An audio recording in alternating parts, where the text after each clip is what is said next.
August 1944. Seine River crossing. Oberleutnant Franz Müller sits in the commander's cupola of his Panther tank, scanning the tree line as his column approaches the river at dawn. Behind him, 300 vehicles stretch along the narrow road. Tanks, half-tracks, supply trucks, the remnants of two battered divisions withdrawing from the Falaise pocket.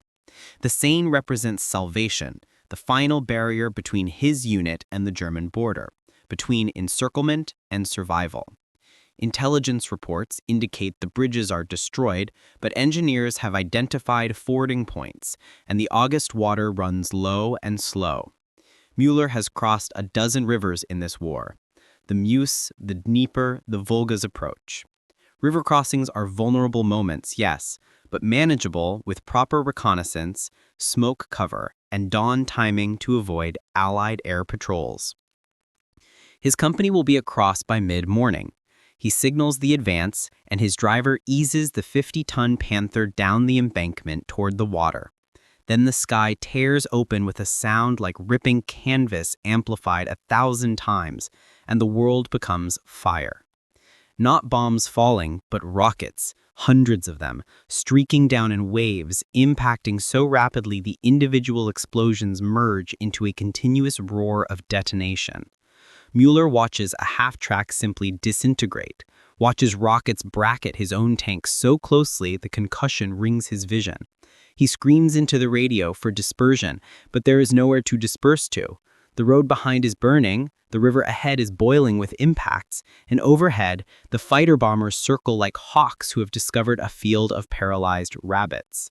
In 90 seconds, his company ceases to exist as a fighting formation, and Franz Müller understands that the era of armored warfare his panzer training prepared him for has ended, incinerated by weapons fired from aircraft he cannot even see through the smoke.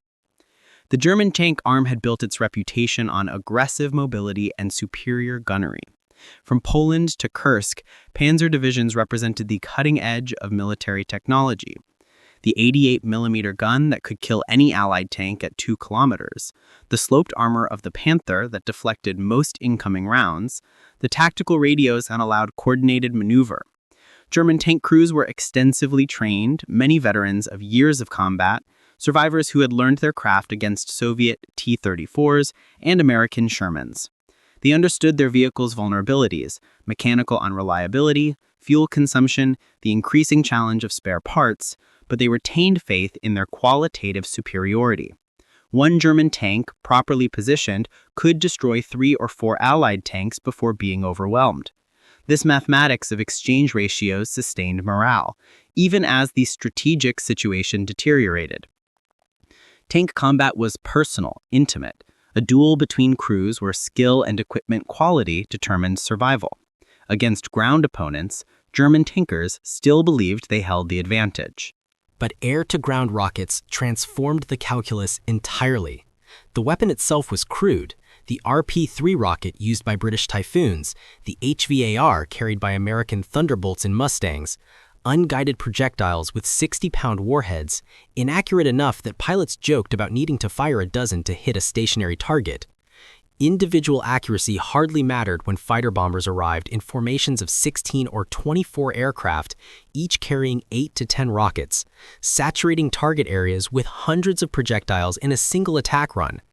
A Panther tank's frontal armor could deflect most tank shells, but its top deck was vulnerable, and a 60-pound warhead detonating within 10 meters could disable tracks, rupture fuel tanks, or simply kill the crew through overpressure. The psychological impact transcended the physical damage. Tank crews trained to fight enemy tanks, to maneuver and fire and use terrain for protection. Against aerial rockets, there was no maneuver. Dispersion helped marginally, but dispersed tanks couldn't provide mutual support. Smoke obscured targeting, but winds cleared it quickly. The forest cover that concealed movements also channeled them onto predictable roads, and the roads became killing zones. The Seine crossing attacks of August 1944 represented the culmination of Allied fighter-bomber tactics. German forces, retreating in disorder from Normandy, had to cross the river using limited routes, ferries, improvised bridges, fordable shallows.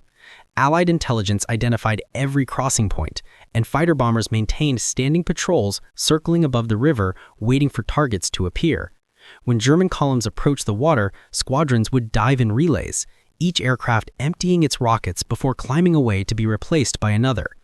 German after-action reports, compiled from surviving unit commanders, document the carnage with clinical horror.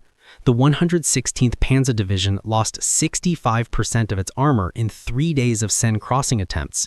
The 9th Panzer Division reported entire companies destroyed before reaching the water. One battalion commander wrote, "We faced worse losses from fighter bombers at the Seine than from ground combat in the previous month. Tanks that survived direct hits from enemy armor were obliterated by rockets fired from aircraft we could barely see."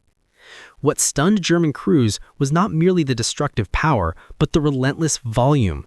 Allied fighter bombers operated in rotation. As one squadron expended its ordnance and returned to base, another arrived, maintaining constant pressure throughout daylight hours. German tankers described the experience of being hunted, of abandoning their vehicles to hide in ditches while rockets tore apart the steel machines they had trusted.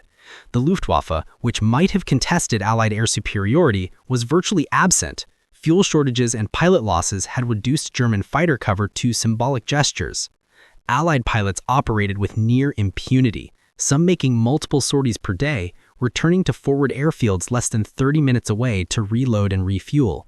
The Americans in particular displayed what German intelligence reports described as industrial warfare, the application of mass-produced weapons in continuous, overwhelming volume, grinding down opposition through sheer material expenditure rather than tactical brilliance. The rocket attacks at the Seine broke something fundamental in the German armored forces' psychology. Tanks represented power, protection, the ability to dominate terrain and destroy enemies who cowered from their approach. But rockets fired from 3,000 feet altitude by pilots who treated panzers like targets in a shooting gallery inverted that relationship. The hunters became prey. Tank crews who had survived years of combat, who had knocked out dozens of enemy vehicles, found themselves helpless against an opponent they couldn't engage. Some crews abandoned serviceable tanks rather than risk crossing the Seine during daylight, choosing to swim the river at night and surrender their vehicles intact rather than die in them. Others attempted crossings and died in their machines, trapped in steel coffins that became blast furnaces when rocket fuel ignited ammunition stores. The Seine's southern bank became a graveyard of armor. Hundreds of destroyed vehicles stretching for miles, testament to air power's transformation of mechanized warfare. German tactical doctrine adapted desperately. Orders circulated mandating night movement exclusively, daylight concealment under camouflage or structures, and dispersal of columns to single-vehicle spacing. But adaptations came too late and addressed symptoms rather than the core problem. Germany could no longer contest Allied air supremacy. The rockets were merely delivery systems for a larger strategic truth, that command of the sky granted total knowledge of ground movements and the power to interdict them at will. Every German tank that survived the Seine crossing would face the same threat at the next river, the next road, the next open field. Allied fighter bombers ranged across France like predators with perfect vision, and the rockets they carried were so abundant that accuracy barely mattered. Fire enough projectiles and statistics ensured destruction. Captured German tankers, interrogated in Allied POW camps after the Seine debacle, expressed a recurring theme: betrayal by their own industrial system. They had been promised wonder weapons, jet fighters, improved tanks, rockets of their own, but these arrived in trickles while Allied ordnance fell in floods. One Panther commander, whose crew had escaped 4 different rocket attacks before finally being captured, described the experience: "We were told German quality would overcome Allied quantity. But what value is quality when quantity becomes infinite? When the sky itself becomes artillery and the artillery never stops firing?" The bitterness was not directed at Allied tactics or technology, but at the lies they had been told about Germany's capacity to compete. The rockets represented not just tactical defeat, but the collapse of the entire National Socialist promise that German ingenuity and will could overcome material disadvantage. At the Seine, Will had incinerated along with hundreds of tons of steel. The fortress that cannot be breached becomes a trap when the sky opens above it. The machine that dominates the earth becomes a coffin when heaven itself turns hostile.